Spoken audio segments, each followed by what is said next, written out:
Hello friends, आज मैं आपके लिए लेकर आई हूँ करवा चौथ की व्रत कथा।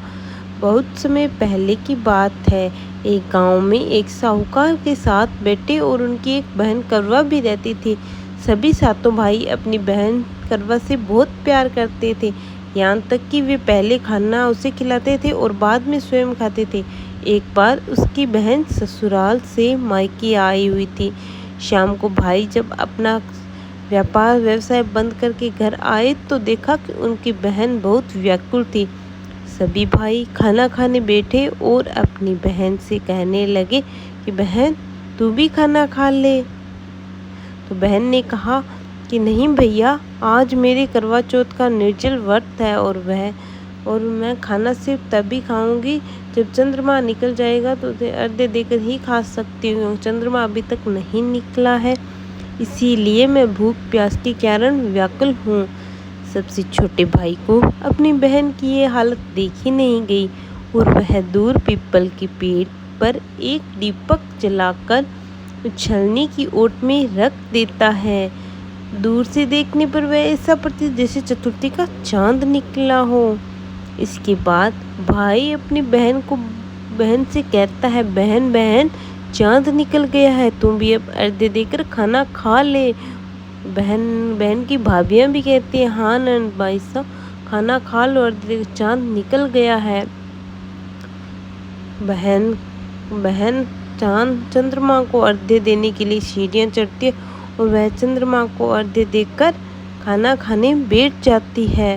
बहन जब पहला टुकड़ा मुंह में डालती है तो उसे छींक आ जाती है, दूसरा निवाला डालती है तो उसमें बाल आ जाता है, और जैसे ही तीसरा टुकड़ा मुंह में डालने की कोशिश करती है तो उसके पति की मृत्यु का समाचार मिल जाता है, तो वह बौखला जाती है। उसकी भाभी उसे बताती है कि आपको आपके भाइयों ने छलनी की ओट में दीपक रख के चांद दिखाया था, चंद्रमा नहीं निकला था। तो बहन करवा सोचने लगती है कि मेरे साथ ऐसा क्यों हुआ। करवा चौथ का व्रत गलत तरीके से टूटने के कारण देवता उससे नाराज हो गए हैं, इसीलिए उन्होंने ऐसा किया है। सच्चाई जानने के बाद करवा निश्चय करती है कि वह अपने पति की अंतिम संस्कार नहीं देने देगी और अपने सतीत्व से उसे पुनर्जीवित करके ही रहेगी।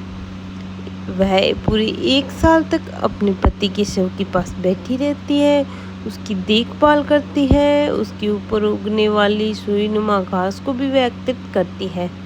1 साल बाद जब फिर करवा चौथ का व्रत आता है तो उसकी भाभियाँ सभी करवा चौथ का व्रत करती है। जब भाभियाँ उससे आशीर्वाद लेने आती है तो वह प्रत्येक भाभी से, यम सुई ले लो, पिए सुई दे दो, मुझे भी अपनी जैसी सुहागिन बना दो, इसका आग्रह करती है। लेकिन हर बार भाभी उसे अगली भाभी से आग्रह करने को कहकर चली जाती है। इस प्रकार जब 6 नंबर की भाभी आती है तो करवा उससे जब 6 नंबर की भाभी आती है तो करवा उससे भी यही बात दोहराती है। यह भाभी उसे बताती है कि सबसे छोटे भाई की वजह से उसका व्रत टूटा है, उसकी पत्नी में शक्ति है कि वह तुम्हारे पति को दोबारा जीवित कर सकती है, इसीलिए जब वह भाभी आए तो तुम उसे पकड़ लेना और जब तक वह तुम्हारे पति को जिंदा न कर देती तब तक उसे छोड़ना नहीं। ऐसा कहकर चली जाती है। जब सबसे अंत में छोटी वाली भाभी आती है तो करवा उनसे भी सुहागिन बनने का आग्रह करती है, लेकिन वह टाल मटोल करती हुई इसे देखकर करने लगती है। इसे देखकर करवा उन्हें जोर से पकड़ लेती है और अपने सुहाग को जिंदा करने के लिए कहती है।